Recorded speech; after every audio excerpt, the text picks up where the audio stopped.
Em março de 2023, uma reportagem do jornal Globo revelou que a Agência Brasileira de Inteligência monitorou, sem autorização, a localização de 10 mil celulares de brasileiros durante o governo Bolsonaro. É óbvio que algumas escolhidas a dedo foram objeto de relatórios circunstanciados, o que é ridículo, porque isto lembra coisas acontecidas na ditadura que fazia indiscriminadamente, mas que, digamos, resultava, infelizmente, em tortura, em prisão, em morte de opositores. Num regime que ainda se mantinha democrático, fazia o que com essas informações? A ABIN usou secretamente um software israelense de vigilância, o First Smile. Um equipamento que permitia você monitorar a localização de centenas, milhares de pessoas, na verdade, e algumas pessoas estavam dizendo que permitia, inclusive, você pode abrir o microfone do celular e ouvir o que as pessoas estão conversando. O caso virou investigação no Ministério Público, mas a ABIN se recusa a dar informações aos procuradores do MPF. A Polícia Federal foi envolvida e apurou que o First Smile foi usado para monitorar adversários políticos de Jair Bolsonaro, como membros do Supremo Tribunal Federal, jornalistas e parlamentares. Alexandre de Moraes, Glenn Greenwald, John Willis e outras 33 mil pessoas foram espionadas de forma ilegal entre 2019 e 2021. Acho que finalmente se chegou à alma do governo Bolsonaro, que é aquela coisa com todas as características de uma ditadura. Nas escutas, nas perseguições. Eu acho que a gente chegou na coisa mais grave do bolsonarismo. Mas o esquema secreto da ABIN tem raízes no governo Temer e a compra dos equipamentos de vigilância são só a ponta do iceberg.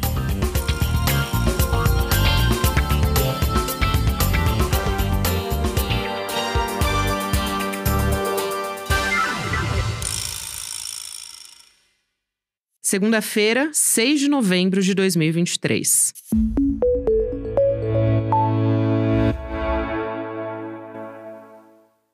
Olá, seja muito bem-vinda, seja muito bem-vindo. Eu sou a Gabriela Varela, esse é o Videocast em Detalhes e aqui sempre com um convidado ou uma convidada a gente aprofunda numa temática, numa notícia importante do momento. Hoje eu converso com Paulo Motorim, que é jornalista investigativo, que está baseado em Brasília, repórter do Intercept Brasil e do New York Times também. Paulo, prazer falar contigo. Bem-vindo aqui. Prazer falar com você, Gabriela. Obrigado pelo convite. Imagina, a gente vai falar sobre esse caso da ABIN, então para começo de conversa eu vou pedir, por favor, para você contar um pouco dessa suspeita de espionagem, né? Um caso que ficou conhecido agora por servidores da Agência Brasileira de Inteligência terem espionado ilegalmente durante o governo Bolsonaro mais de 30 mil pessoas, incluindo ministros, jornalistas, enfim, você vai trazer mais detalhes a respeito disso. E é importante dizer que tudo isso foi feito sem ordem judicial, sem nenhuma previsão legal, né? Então vamos começar por aí. É importante dizer isso também, Paulo, por que a gente tá falando tão pouco sobre isso? A abordagem da imprensa tá tão superficial ainda sobre esse caso, porque é um escândalo, né? É um escândalo, sem dúvida. Gabriela, eu acho que para começar é legal fazer uma contextualização e pensar o que significa a ABIN, né? Qual é a história dela, o que ela representa no Estado brasileiro. A ABIN foi criada em 1999 no governo do Fernando Henrique Cardoso, mas ela é basicamente uma continuidade do antigo Serviço Nacional de Informações, uma estrutura que operou durante a ditadura como forma de reprimir e perseguir opositores ao regime militar. Então a gente está falando dessa estrutura que teve boa parte, tanto da sua estrutura física quanto do pessoal do SNI mantido nessa atual configuração da ABIN, que vai completar aí 24 anos. Então a gente está falando disso, por isso que é muito grave, é uma agência que carrega todo esse histórico, que mais do que a história significa um viés autoritário e um viés que sempre flertou com a ilegalidade. Na época da ditadura, operou várias ilegalidades. Mas para a gente entrar no assunto de hoje, mais quente, em março o jornal o Globo já havia revelado a utilização do First Mile para monitorar adversários do governo Bolsonaro, e agora a Polícia Federal fez essa operação chamada Primeira Milha, em referência ao nome desse aplicativo, que, como você bem disse, faz o rastreio da localização das pessoas que são visadas, mas o que a gente tem defendido no Intercept Brasil, e eu tenho trabalhado nesse tema da espionagem, da inteligência sobre o governo Bolsonaro há alguns anos, é que o First Mile é só só um capítulo dessa história tenebrosa, em que a espionagem virou praticamente uma obsessão. Então, desde 2019, o governo Bolsonaro acumulou tentativas, compras, reuniões e grupos de trabalho com empresas que possuem esse tipo de aplicativo. E, enfim, a gente tem debatido muito o que levou a esse cenário. A gente publicou no Intercept Brasil recentemente uma reportagem que o seu título diz muito sobre o que a gente está tentando entender, né? Que é como o Brasil virou paraíso da espionagem ilegal. E aí a gente pode debater isso aqui durante o programa, mas uma série de medidas que vem acontecendo desde 2015 nos trouxeram esse cenário que, se tem algo de bom, é talvez um dos maiores escrutínios públicos da ABIN, dessa estrutura que, como a gente colocou, é bastante problemática nos últimos anos. A ABIN já foi alvo de CPI, de operação da PF, mas agora a gente está tendo esse olhar sistêmico, já à luz do debate sobre direitos digitais, que vem ganhando força, de privacidade também. Então, basicamente, o cenário é esse. A operação, ela, na verdade, traz um cenário que é muito mais perturbador e não vem de hoje, não vem só com o First Mile. Sem dúvida. Vamos aproveitar também para explicar o que é o First Mile, como que ele funciona, porque ele foi comprado durante o governo Michel Temer, lá em 2018, e depois foi utilizado sob o governo Bolsonaro, né? Exatamente. Já na transição de governo, né, e a gente tem percebido, analisando o tema, que essa transição Temer-Bolsonaro, ela carregou consigo uma série de normas infralegais, decretos que alteraram pontos importantes da política de compra de equipamento desse tipo. Mesmo que não seja no governo Bolsonaro, já existia ali um esforço de trazer mais facilidade para o uso desse tipo de equipamento. Na verdade, isso ocorre até antes. Em 2015, o Congresso aprova a Lei de Organizações Criminosas, que já coloca uma facilitação para a compra desse tipo de equipamento sem licitação quando for para obtenção de provas. Então, sim, isso começa antes do governo Bolsonaro, mas ele é utilizado de fato, segundo a reportagem do Globo, que deu origem a essa investigação, também segundo a Polícia Federal, para monitorar adversários do governo, rastreando sua localização a partir do mapeamento de quais torres telefônicas esse aparelho se conectou. Então, ele não é de absoluta precisão, mas ele ajuda muito a entender o deslocamento dos alvos. Talvez não te dê a localização exata, mas numa monitoração diária, numa monitoração constante, esse deslocamento ajuda a entender trajetos de alvos, então por isso que é bastante perigoso. E aí, o que a gente está acompanhando no noticiário de colegas que também cobrem o assunto e também junto a fontes da Polícia Federal, do Ministério Público Federal, que a operação que foi feita há pouco mais de 10 dias, ela está nos levando a outros indícios de que o First Mile pode ter sido usado também para dar vazão a outros aplicativos, talvez com um potencial até mais lesivo. Mas a gente pode debater isso, até porque o Intercept publicou em abril uma investigação ampla sobre um desses outros aplicativos com um potencial bastante perigoso, mas alguns outros veículos também estão trazendo aí notícias sobre isso. Na Globo News, o jornalista César Tralli revelou uma informação de que esse outro aplicativo funcionaria por meio de um malware, que é basicamente uma infecção do computador e daria acesso a tudo. No Intercept, a gente revelou um contrato sigiloso que é de um software chamado Auguri, que permite o rastreio dos dados de navegação dos usuários.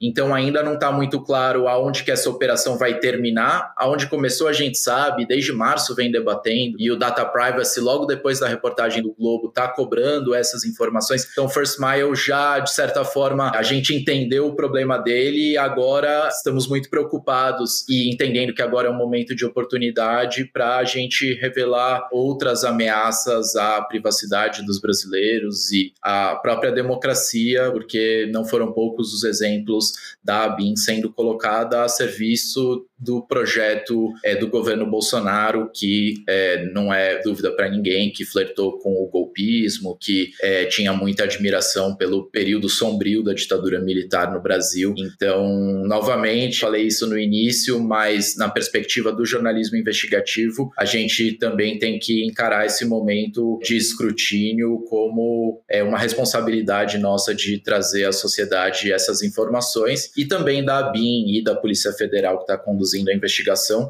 de dizer ao povo brasileiro até onde foram essas ilegalidades. Quem são as pessoas espionadas? A gente já sabe, não oficialmente, mas por meio de fontes da PF, que o Glenn Greenwald, ex-Intercept, o David Miranda, ex-deputado federal, foram espionados. Então a gente está falando aí de um jornalista e de um parlamentar que era um dos principais opositores ao governo no Congresso Nacional, mas onde isso foi parar, né? Até onde isso foi, até onde isso chegou. Então, tanto o Congresso Nacional também está se mobilizando, como o TCU, o Ministério Público Federal. Acho que a sociedade, os órgãos de controle estão mobilizados, entendendo a gravidade. Infelizmente, não é um tema tão fácil de entender, tão popular. Às vezes as pessoas não entendem o próprio perigo ou a ameaça que isso representa a elas próprias ou à democracia, mas a gente entende que esse campo dos direitos digitais ele está se expandindo, e para que as pessoas tenham compreensão e defendam esses direitos,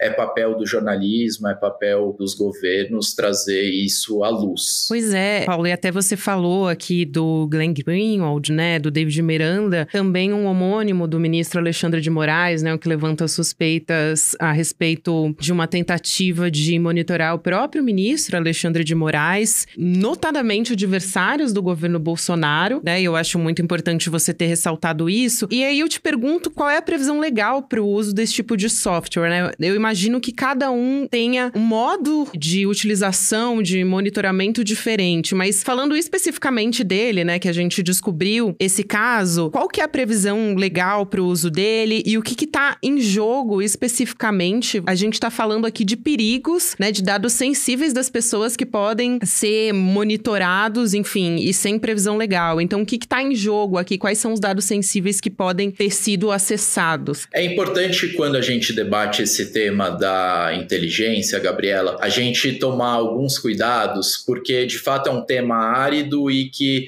logo a gente associa uma ilegalidade. Na verdade, a inteligência de Estado é um campo importante da existência democrática, das instituições, não só do Brasil, mas no mundo todo. O mundo todo possui agências para atuar nesse tema, mas acho que talvez do ponto de vista ético, filosófico e não legal, jurídico, talvez o mais grave, o que mais claramente, flagrantemente ilegal é o monitoramento de brasileiros que não oferecem risco à segurança nacional ou ao Estado Democrático de Direito, né? Então, a gente entende a importância, por exemplo, dos informantes que a ABIN mantém, e agora a própria agência se disse desesperada que essa lista de informantes está na mão da PF, ou então esses softwares e programas de inteligência, muitos deles em fontes abertas, o que é absolutamente legal, não é ilegal. Eles são importantes para defender o Brasil, por exemplo, da espionagem estrangeira. A gente teve um caso recente do espião russo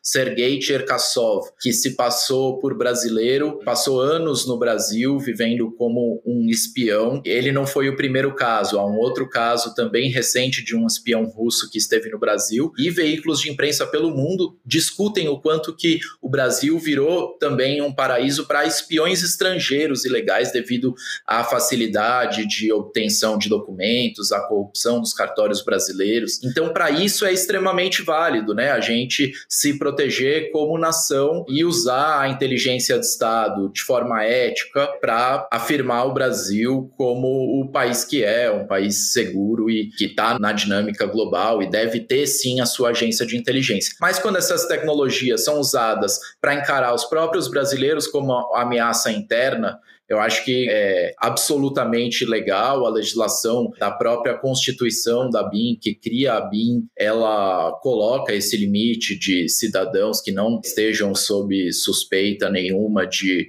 ameaça à segurança nacional, que eles não devem ser investigados. A Constituição brasileira protege a privacidade de seus cidadãos. Então, assim, é uma chuva de ilegalidades caso isso tenha ocorrido, e as provas e as investigações, os órgãos públicos estão apontando que isso ocorreu. percebeu. Então é isso, inteligência é importante, softwares de inteligência, por exemplo, de segurança cibernética para a proteção dos dados sensíveis do Estado brasileiro é fundamental, infraestrutura crítica que mantém a internet, as instituições brasileiras digital precisa ser protegida pela ABIN, então equipamentos estrangeiros podem sim ser contratados se essa tecnologia só houver no exterior, mas isso precisa ser feito com transparência e o que tem ocorrido desde 2015 são mudanças infralegais para acabar com a transparência nesse tipo de compra. Hoje você mal sabe o fornecedor que vendeu para a ABIN, quando você sabe o fornecedor você não sabe o produto que ele entregou, quando você sabe o produto você não sabe o valor, então são vários subterfúgios infralegais, para não dizer ilegais, que os governos Temer e Bolsonaro foram lançando mão, que hoje transformou o Brasil nessa terra sem lei. Então a ideia aqui não é criminalizar a atividade de inteligência,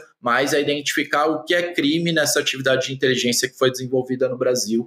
O First Mile, ele pode sim ser usado se for para a localização de alvos não cidadãos ou que faça parte de uma investigação com determinação judicial, em que a ABIN, por exemplo, esteja colaborando com a Polícia Federal para identificar alvos, enfim, terrorismo, seja interno ou externo, aí é legítimo. Mas o que a gente está percebendo e o que fica claro pela tônica do governo Bolsonaro é que isso foi usado de forma rasteira, de forma a fazer política na pior acepção do termo, né? E fica muito claro nessa sua fala a diferença, né, e o que são esses excessos. Acho muito importante você ter colocado isso, Paulo. E, bom, a ABIN, ela foi criada para assessorar, né, os presidentes também com informações estratégicas. E, importante dizer também, trazer um contexto de que a ABIN, durante o governo Bolsonaro, ela ficava sob o guarda-chuva do Gabinete de Segurança Institucional.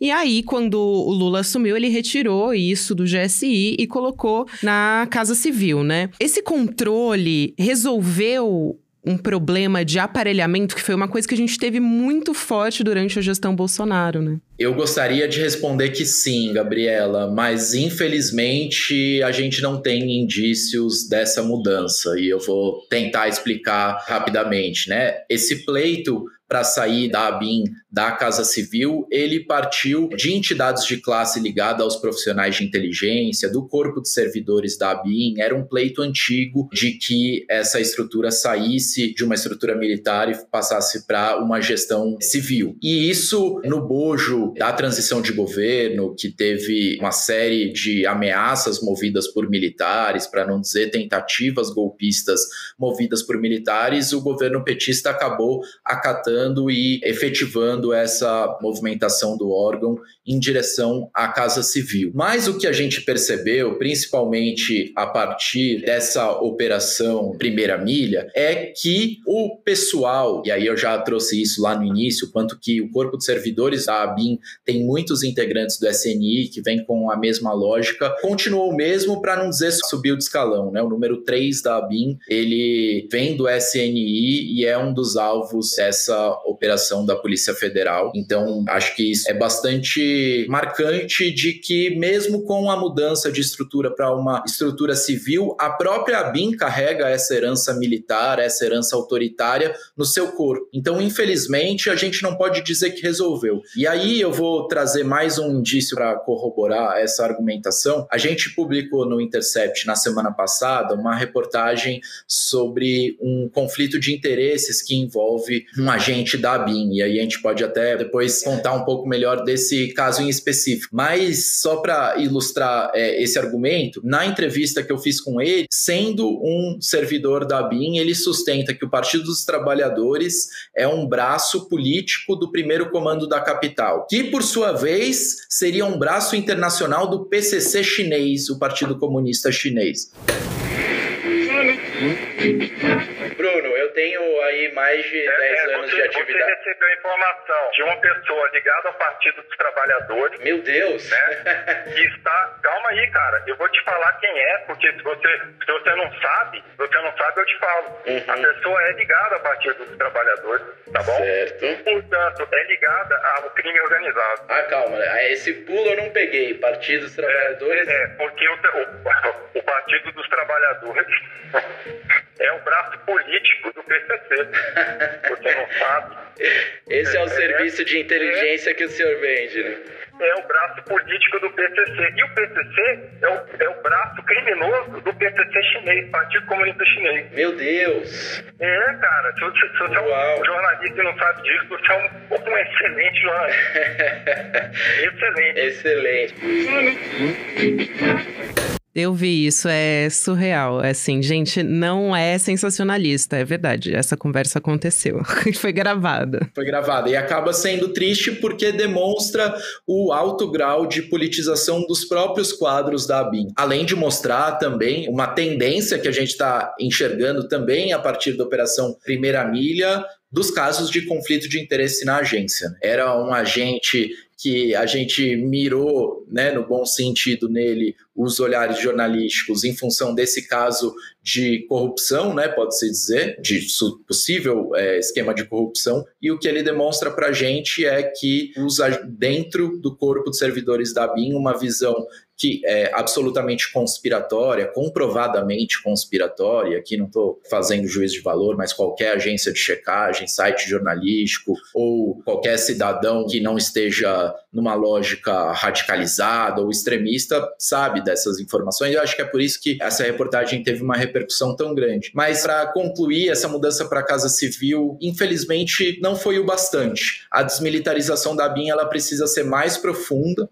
o escrutínio sobre a ABIN precisa ser mais profundo, e a sociedade brasileira e o governo, né, o governo federal, o Congresso Nacional precisam discutir se essa estrutura, da forma com que ela existe, ela ainda é útil para a nossa democracia, se ela deve ser repensada, refundada. Eu acho que, diante da gravidade dos episódios que a gente está colocando, como imprensa, como órgãos de investigação, essas perguntas são um dever cívico, né? A gente precisa de uma ABIN? Eu acredito que precisa, mas não precisa de uma ABIN como essa, né? Exatamente, Paulo, até porque quando ele era diretor da ABIN, né, o Alexandre Ramagem, o deputado federal, né, ele barrou a demissão dos 2 servidores da ABIN que acabaram saindo de fato no último dia 20 de outubro, que foi quando eles foram alvo da Polícia Federal nessa operação, né, que investiga o uso indevido da ABIN, né, da Agência Brasileira de Inteligência. Mas eu queria justamente pedir para você contar um pouco sobre essa sua reportagem, né, de que um agente da ABIN abriu uma empresa de inteligência em nome do pai dele, né? Então, queria que você trouxesse um pouco dessa história. E aí, se você quiser também aproveitar e trazer detalhes a respeito desses agentes, né? Exatamente, Gabriela. É um caso, assim, muito interessante e acho que a gente só vai conseguir ter informação suficiente para analisar ele com extrema propriedade daqui a algum tempo. Porque os 2 agentes presos, eles não são, segundo a própria PF, os operadores do programa espião, né? Mas como eles foram presos no mesmo dia, na mesma operação, muita gente entendeu que os operadores do First Mile estavam sendo presos por espionagem no governo Bolsonaro. Na verdade, esses 2 servidores foram presos, a princípio, pelas informações da PF, pelo crime de ameaça, ao estarem sendo submetidos a um processo administrativo por conflito de interesses, também por terem aberto uma empresa em nome do pai, no caso de um desses agentes. Eles usaram a informação de que o First Mile estava sendo usado ilegalmente na agência para barganhar a não demissão. Então eles foram presos por esse crime de ameaça. Não são os operadores do First Mile, esses foram alvos de busca, um deles foi demitido da agência, 2 dispensados, enfim. Mas os presos foram as pessoas que estavam vazando de alguma forma essas informações sobre o uso do First Mile. Isso é legal de explicar porque, como aconteceu tudo no mesmo dia, as pessoas não entenderam direito. Portanto, o uso do First Mile ainda não foi punido com prisão. O caso ainda está sob investigação da PF, ainda caso o Ministério Público ofereça denúncia, vai a julgamento no sistema judiciário. Então,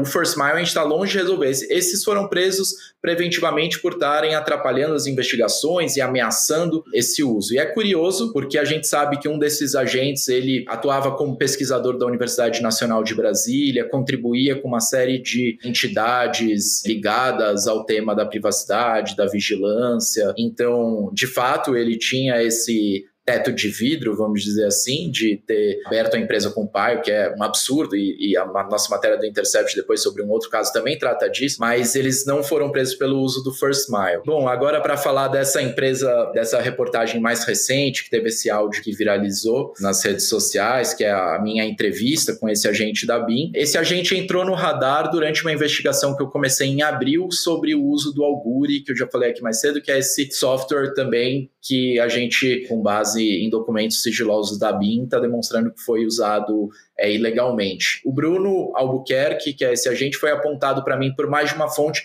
como um desses operadores do Auguri, um dos funcionários da agência. E aí, indo atrás da identidade dele, dos dados dele na Receita Federal e em outros órgãos públicos, né, só em fontes abertas, eu encontrei essa empresa que ainda mantinha um site no ar chamada eCiber. Por coincidência, um nome praticamente igual a empresa do agente preso, que também abriu empresa com o pai, que era eCiber, só que com 2 S. Essa era uma eCiber com SC, a gente ainda não conseguiu entender se tem alguma conexão entre essas duas coisas, mas há uma tendência a usar o pai para abrir uma empresa de inteligência, a gente percebeu que isso já não é só um caso. E no site dessa eCiber, que eu localizei ali em abril, tinha um ícone de WhatsApp, que ao invés de redirecionar para Campo Grande, no Mato Grosso do Sul, onde é sediada a empresa, no nome do pai, no mesmo endereço do consultório do pai, o WhatsApp era para um número de Brasília, onde estava lotado o Bruno Albuquerque, agente da BIM. Eu liguei para ele, perguntei se ele era o Bruno, ele acabou confirmando, não quis dizer que era agente da BIM, porque de fato essa é uma tradição ainda meio old fashion da inteligência brasileira, desse caráter do agente como um agente secreto e não revela a identidade. Só mostra uma anacronia, porque isso é cada vez menos tendência nas agências de inteligência do mundo, e um caráter de arapongagem mesmo, de uso de infiltrado. Ele ficou muito preocupado com a revelação da identidade dele como agente e passou a tentar me intimidar, tentar minimizar a história de conflito de interesses, mas a gente acabou segurando a história por um tempo, porque a nossa prioridade era identificar esses softwares espiões, publicamos a reportagem do Auguri, seguimos no tema, mas aí quando um agente é preso por abrir uma empresa com um pai chamado Nome Ciber, a gente se sente na obrigação de dizer que há um outro agente no alto escalão da gestão bolsonarista que também fez a mesma coisa. Então, a gente espera e tem percebido que os órgãos de investigação e alguns parlamentares estão se mobilizando a partir da publicação dessa reportagem também. A gente espera que isso, no mínimo, seja apurado, até porque, como a gente tratou um pouquinho mais cedo, não foi só esse caso de conflito de interesse e corrupção, mas também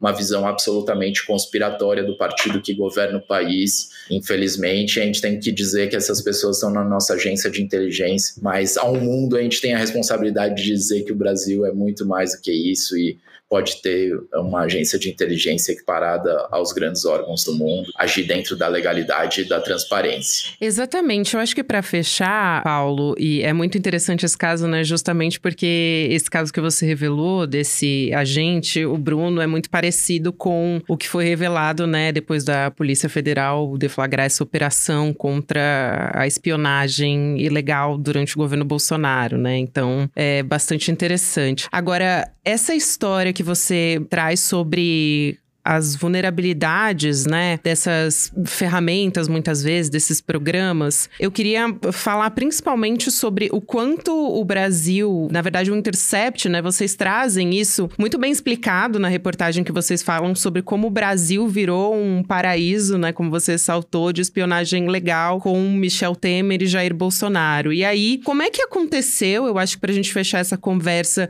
se a gente conseguir fazer um resumo, né, de como que o Brasil perdeu controle ao comprar esse tipo de equipamento, de programa de espionagem, e de que maneira, qual seria o caminho para a gente conseguir ter mais transparência e fazer o uso dentro da legalidade dessas ferramentas, né? Como você disse, elas são necessárias, elas podem ter o uso feito de forma correta, então qual que seria o caminho a partir de agora, com esse caso sendo revelado e todos esses problemas vindo à tona? Então, Gabriela, vou trazer muito rapidamente a cronologia que a gente traçou de como o Brasil virou essa Disneylândia para a espionagem ilegal. Acho que tem um marco inicial em 2015, eu citei aqui rapidamente, mas a Lei das Organizações Criminosas, ela abre brecha para a compra de aparelhos e tecnologias de espionagem para obtenção de provas, e isso já é uma regressão na transparência da compra desse tipo de software, não só pela ABIN,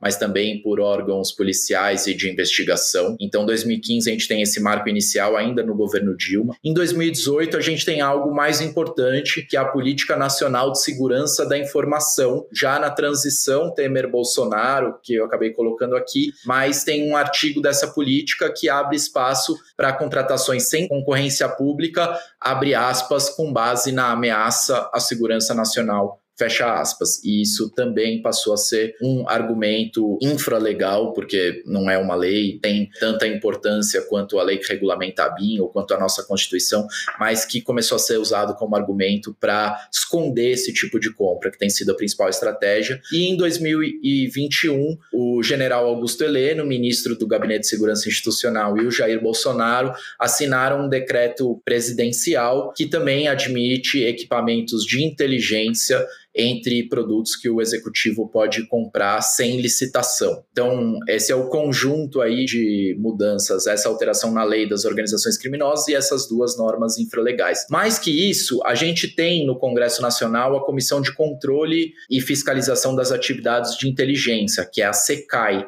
Ela funciona como um órgão misto entre deputados federais e senadores que tem a incumbência de fiscalizar. O que está acontecendo? Essa comissão, ela trabalha a passos muito lentos, sem acompanhar o ritmo das denúncias que correm na imprensa, na sociedade. Ela tem uma parcela de deputados absolutamente descompromissadas com o tema da privacidade, dos direitos digitais. E em sua atual composição tem Alexandre Ramagem, ex-diretor da ABIN, como um de seus integrantes. Então, talvez o principal investigado de todos esses escândalos da ABIN está nessa comissão. Então, é tudo isso que nos leva a essa farra. Então, para tentar responder como a gente pode sair disso, seria, de certa forma, reverter esses decretos, a Política Nacional de Segurança da Informação, que usa esse termo absolutamente problemático da ameaça à segurança nacional, que acaba sendo uma possibilidade para governos que flertam com o autoritarismo fazer o que fizeram, e o Congresso Nacional legislar em relação a isso, se atentar à importância desse tema. A gente entende que esse campo dos direitos digitais precisa ser reconhecido por meio de políticas públicas. Então, essa semana, para a gente trazer uma atualização aí mais factual, o governo Lula criou uma Secretaria de Direitos Digitais, transformando o que era uma assessoria especial numa secretaria, uma estrutura com mais recursos e com mais pessoal. Então, acho que o caminho para isso é que a sociedade civil, os governos se mobilizem para entender esse problema como algo que representa um ataque à democracia e legislar sobre isso e pressionar nesse tema, que os movimentos sociais também se atentem a essa necessidade. Bom, o papel nosso como jornalista é seguir incansável nisso, né? Reconhecendo a importância do tema, seguir investigando, seguir informando a população sobre o que a gente consegue descobrir, tentando vencer esses sigilos desmedidos, essas arbitrariedades que a gente se acostumou no último período. Exatamente, Paulo, esses excessos, né, assim, para ser bem amena aqui, né, em tudo que a gente viveu. Quero agradecer muito você por ter topado participar, enfim, e por ter trazido essa reportagem tão importante, né, pra gente refletir sobre também o uso desses aparelhos de espionagem da forma correta. Parabéns pela sua reportagem. O Paulo Motorim, ele é jornalista investigativo, tá baseado em Brasília, é repórter pro Intercept Brasil, também o New York Times. Seja sempre bem-vindo aqui ao Em Detalhes e ao ICL Notícias também. Um prazer falar contigo, Paulo. Obrigado, Gabriela. Tô sempre assistindo vocês, é muito legal participar como convidado. Agora volto ali para o meu lugar de audiência, acompanhando o trabalho bem legal que vocês fazem. Obrigadão. Super prazer, volte sempre. Um beijo, até uma próxima, Paulo. O Videocast em Detalhes fica por aqui. O próximo episódio vai ao ar às 10h30 da manhã, ao vivo no YouTube, por onde você acompanha toda a programação do ICL Notícias, nos canais do Instituto Conhecimento Liberta e Eduardo Moreira, no YouTube. Para você que prefere acompanhar o Em Detalhes logo cedo, a partir das 7 horas da manhã, 8 horas da manhã, o episódio já fica disponível, com trechos exclusivos e mais detalhes aqui do episódio. Obrigada para você que me acompanhou até aqui. Um beijo e até amanhã. Eu, Gabriela Varela, faço a apresentação e a coordenação do Videocast em Detalhes. Roteiro é feito por mim, com a colaboração de Ana Carolina Navarro. A direção técnica de gravação é de Guilherme Bessa, Bianca Pasquim e Caio Marinato. A coordenação de transmissão é de Malu Pessoa, Leonardo Salles e Giovanni Anino. A operação de áudio é de Igor Santana e Denis Williams. De vídeo, do Gabriel Vento. A produção jornalística é da Elô Macrini. A vinheta original é de Caio Marinato e a edição de áudio e sonorização são de César Degani. A direção de mídias sociais é de Joema Martins e a direção de arte é de Stella Spironelli. A coordenação de artes gráficas é de Isabela Chiara. E a direção de programação é de Maurício Arruda e a produção executiva de Eduardo Moreira e Rafael Donatiello. Este episódio usou áudios de Intercept Brasil e CL Notícias.